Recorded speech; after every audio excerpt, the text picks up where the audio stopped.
The first step to reaching your full potential is having the courage to start.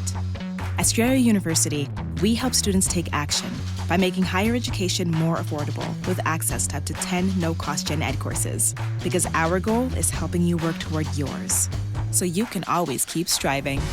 Visit strayer.edu to learn more. No-cost gen ed is provided by Strayer University affiliate Sophia Learning. Eligibility rules apply. Connect with us for details. The Podcast Playground! Hooray!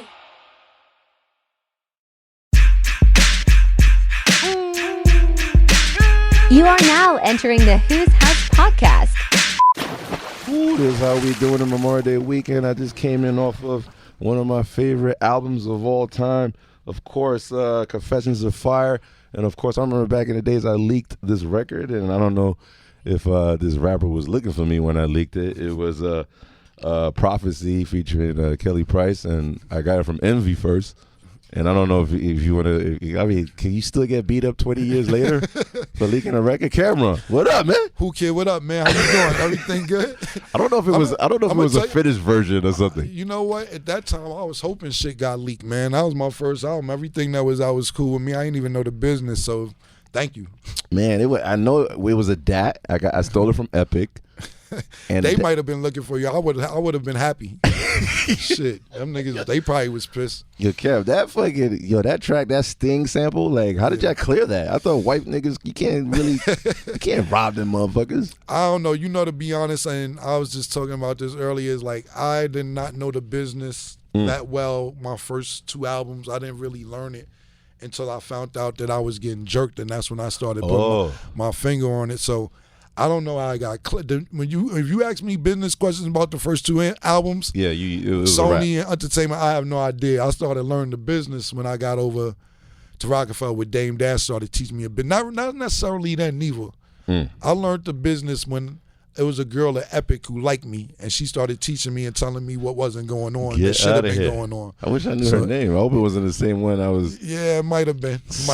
Yeah, she was like that. Well, isn't it amazing how back then fame was more important than the business? Like, yeah, you know, that's what I was explaining to somebody. I said I didn't mind getting jerk paws because I was like, I just want my record on the radio. I just want to shoot videos. And get it popping. I just want to get popping. Look, I don't care. Take my publisher. I don't know what that is anyway. Just, you know what I'm saying? Like, just take my shit so I can have a video and songs on the radio. I'll figure it out later. That's crazy, And then man. the next album, I'm like, damn, these checks ain't like the checks that I'm used to niggas seeing. I'm not being able to get 4 and 5 cars or jewelry or things that I want to get. So I'm like, let me figure out what's the loophole in this shit while I'm not winning. Isn't it crazy that it makes you question what kind of friends you had back then because they weren't telling you how the business was run and they would just... See, that goes to show maybe they wasn't never really my friends. That's crazy, I didn't man. grow up with these people. They just wanted to They sign had me to 'cause I was know. right. They had to know. Oh, no, I'm pretty sure they know. That's I'm pretty crazy. sure they knew. You know we got like 1 million Dipset fans up here. Who created the Dipset? Was it Freaky Zeke or was it you? Who created that first? Nah, I created the Diplomats, but I mean, I couldn't have done it without the supporting cast of Freaky and Jim and Jewels and, you know, that's the But full who called crew. each other first to say, yo, let's get this click going? Who was the first initiator? Like, The way it went was like this. Me and Mase went to high school together. I played ball. He played ball. Rap was like some bullshit. Big L was the most famous rapper in our neighborhood. He's from our neighborhood. So started. That's the Children of the Corn. You were I was on Big L album when I was 17 years old. You know what I'm saying? His album. So for him to say that he liked me, I started taking more serious. But I still was in high school and shit. You know what I'm saying? Okay. So I was still trying to play ball, but it started off with me and Mason, Bloodshed, God bless the dead. We was Children of the Corn. Mace branched off and started doing his own thing, and our relationship got funny.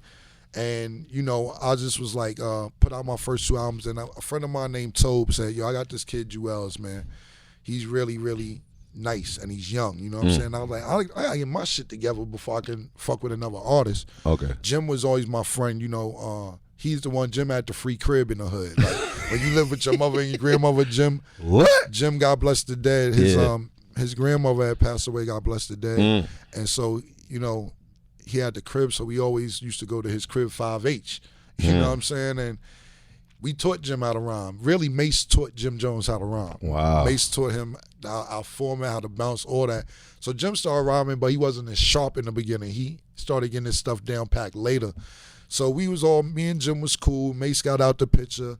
I met Jewels. Zeke was always just crazy. Zeke's some wild nigga. So I was like, that's the homie right yeah. there. So I was like, yo, when I get my record deal shit, even when I was out, I said, I'm gonna bring you on tour with Regardless. me. No matter what. This was in high school. I'm like, you're fucking crazy.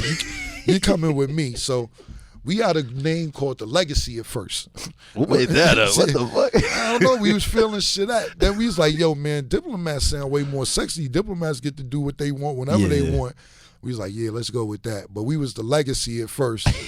And then this is pre-record deal. This is demo tape shit. And then we just came up with Diplomats. I patented but it wasn't. I came up with the name, but as far as the core, it was us four putting everything That together. bird logo was classic, man. Nah, I appreciate that. Holy man. shit! I always wanted a chain, man. I was like, damn, I don't know why I always wanted one of those pieces, man. Nah, I had like a that's whack fucking Jesus piece. It was fake as shit. I was like, Nah, it's all good, bro. fake it till you make it, man. That's hip hop, Yeah, man. tell me about it. Fuck that.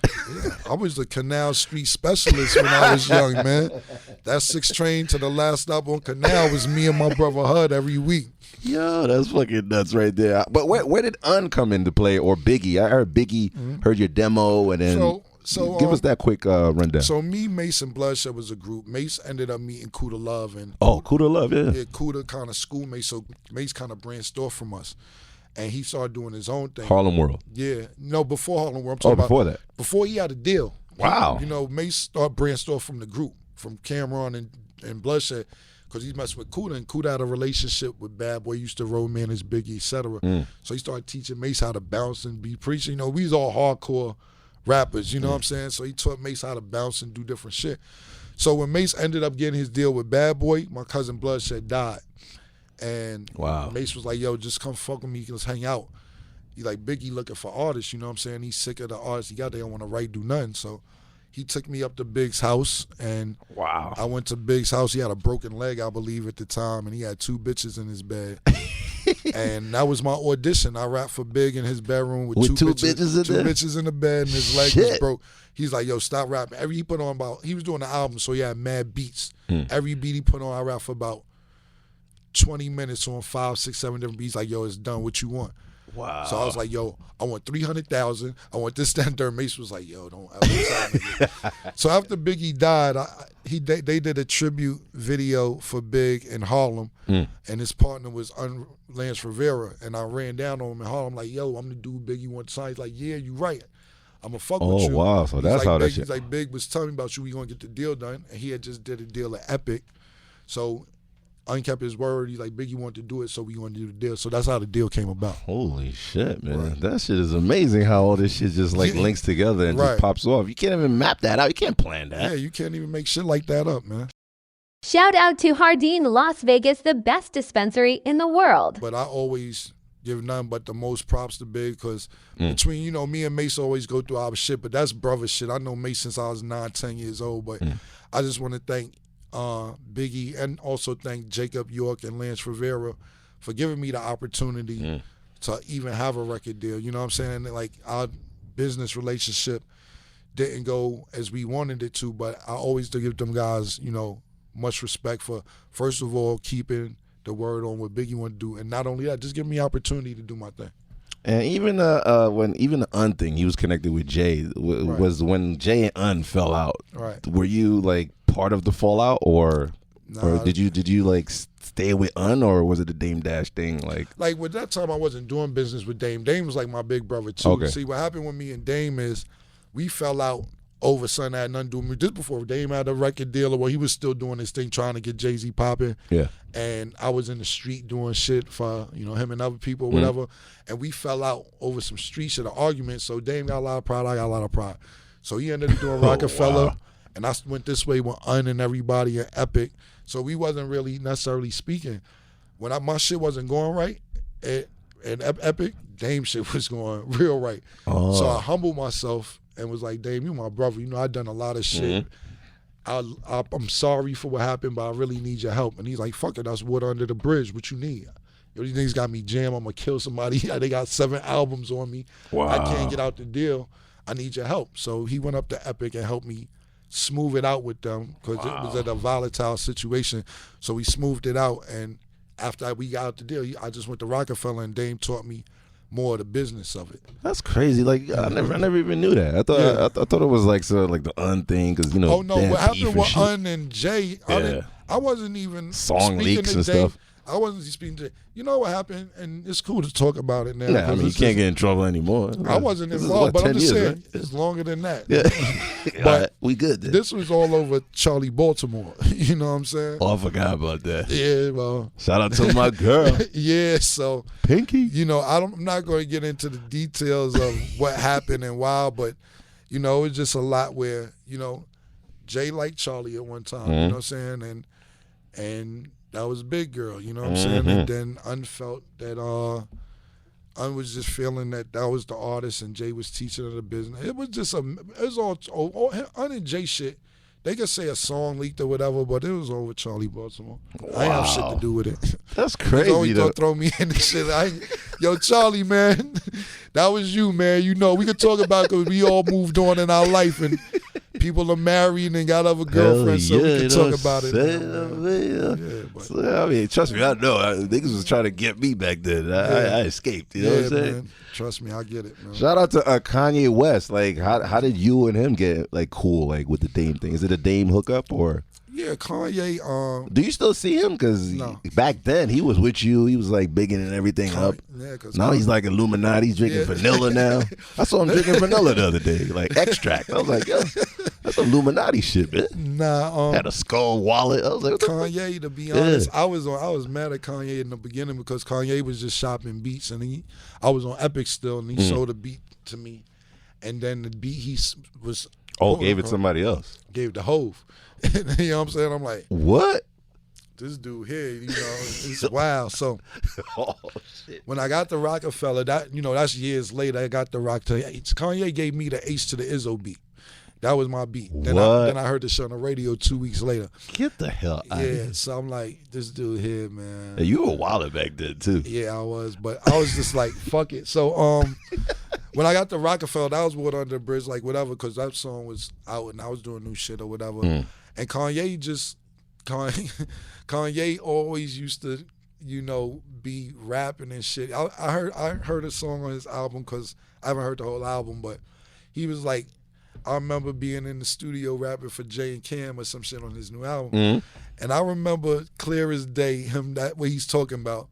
And Jay was just really ignoring this nigga. Yeah. So bad. It was like 2 pages out back then, and Jay is just looking at him. And this nigga is rapping his heart out to Jay. Like, and I'm listening. I'm like, but you know, he's Kanye. He's not a rapper at this time. Just a nigga do beats. But I'm listening. I'm like, this nigga's kind of spitting a little bit, but it's kind of weird. But what he's saying is kind of tough. You know what I'm saying? Because, you know, he's a producer, so I'm like, yo, this nigga is saying a lot of dope shit. But coming from you, you're open-minded. You're an artist. Absolutely. So, but the from way Jay had him in a box. He didn't want. Jay was ignoring this nigga. So Dame is the one who's seeing it. He's like, yo, Kanye got some shit, man. This could be some backpack shit, man.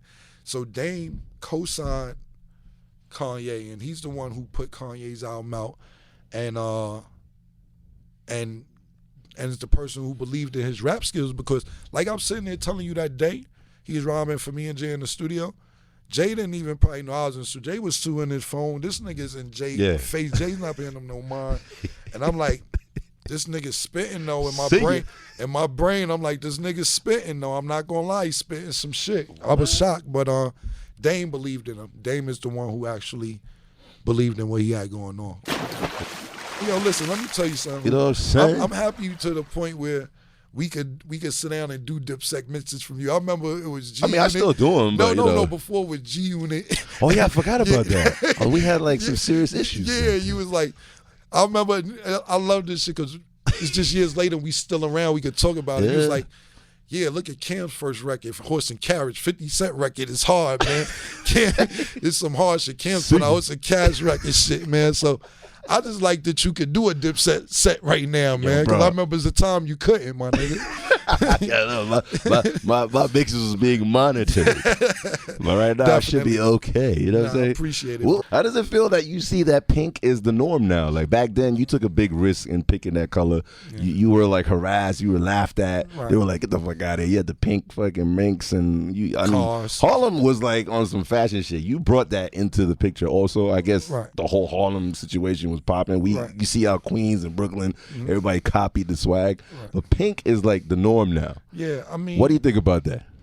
It's cool. I mean, at the end of the day, see, what me is, I'm mad confident. I'm not Russell Westbrook confident. He's out of his mind. Yeah, he's a little too confident. He had like a taco shirt on. I seen a belly button. I was like, and that's my man. I ain't dissing. I fuck with Russ, but I just seen him. We ain't see Cam with no belly button shirt. You ain't gonna see no, man. Yeah, no piercings and none of that.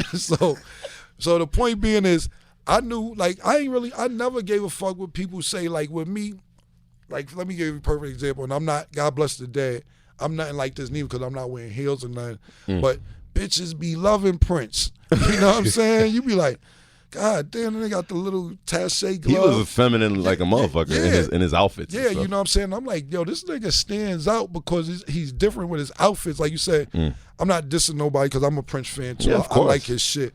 But bitches, when I get dressed, it's cool, the little competition between my nigga. Oh, you got the Jordans on there, you got Nikes on, you got Reebok, whatever. But I've always been in it, I'm talking about dress-wise, to care what bitches think. You know what I'm saying? I don't care about, this nigga, yo, Cam, you got this on. The bitches like it, that's what I'm here for.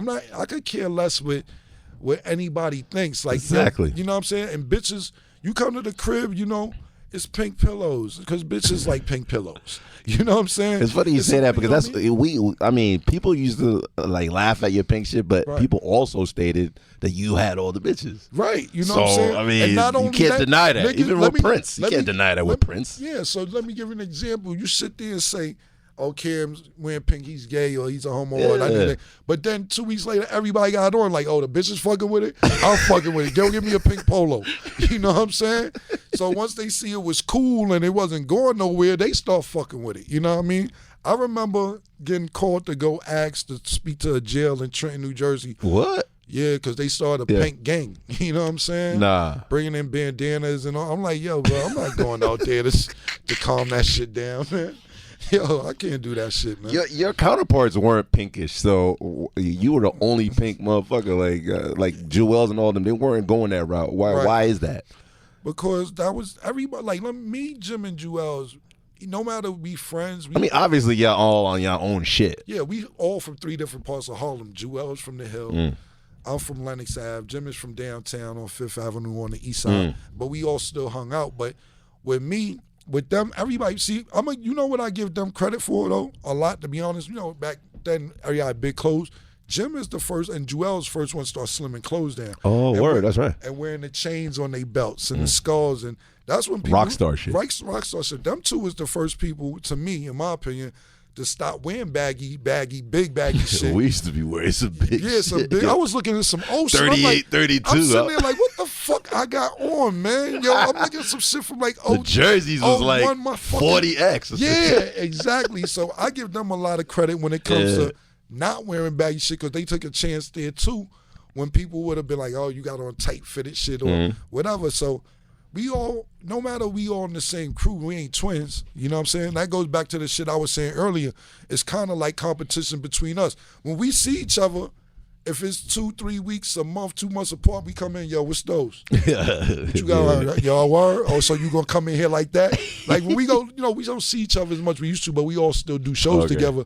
So we come in, we already know before we get to the show, it's a brother. It's a battle. It's a fashion battle. Yeah, because nigga be like, word, so you tried to come in with those and stun on me. It's like shit like that, you know what I'm saying? So I remember, like, I haven't seen Jim in months, but I came in and he's like, So you gonna come in and act like you ain't got some Gucci links on right now. Oh, get out of here, know? bro. Yeah, because, niggas, I playing shit like that. Like, niggas ain't gonna know where to get the Gucci links no more. This is hard, man. Nah, I appreciate it. My shit got robbed when I was a hollow one. Yeah, yo, you know what's crazy? Me too. My shit got smashed. I had the hollow Yeah, bracelet. when you lay on it. Yeah, I got it from Jamaica Avenue, and I got robbed in Southside in Liverpool. My Fuck that nigga whoever got that shit, man. Yeah, my girl at that time when I was 14, I was broke. I'm like, she had paper. I'm like, I need the Gucci link bracelet. Yeah. That shit, you gotta walk around like this. That shit got smashed, and I was ready to fucking cry, B. Word, because I knew it wasn't another one coming. Shout out to Hardin, Las Vegas, the best dispensary in the world. The first step to reaching your full potential is having the courage to start. At Strayer University, we help students take action by making higher education more affordable with access to up to 10 no-cost gen ed courses. Because our goal is helping you work toward yours, so you can always keep striving. Visit strayer.edu to learn more. No-cost gen ed provided by Strayer University affiliate Sophia Learning. Eligibility rules apply. Connect with us for details. Judy was boring. Hello. Then Judy discovered ChumbaCasino.com. It's my little escape. Now Judy's the life of the party. Oh, baby, mama's bringing home the bacon. Whoa, take it easy, Judy. The Chumba life is for everybody. So go to ChumbaCasino.com and play over 100 casino-style games. Join today and play for free for your chance to redeem some serious prizes. ChumbaCasino.com.